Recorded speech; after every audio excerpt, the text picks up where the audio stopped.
Hii barabara hakuna watu leo. Mtoke hapo. Watu watoke hapo. Watu warudi kutoka hapo.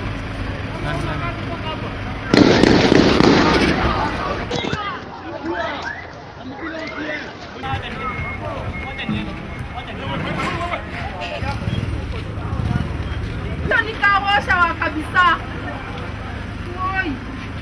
Madam aliwaambia watoe gari hawakusikia. Najua hawakusikia, akakuja kuambia mekanika mmoja atoe gari. Sasa kumutoa wote wakamupiga. Ni wafanyikazi mekanika wote ndio wamempiga.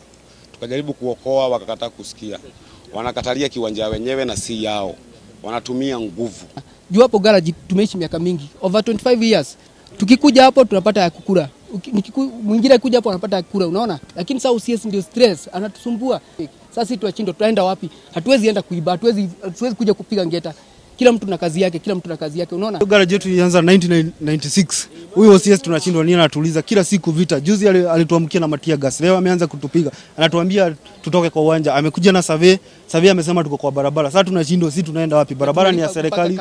Kanjo barua zote tuko nazo. Sasa tunashindwa hii serikali. Kwani OCS Waleru amekuwa ni wa kuhangaisha raia ama ni nini?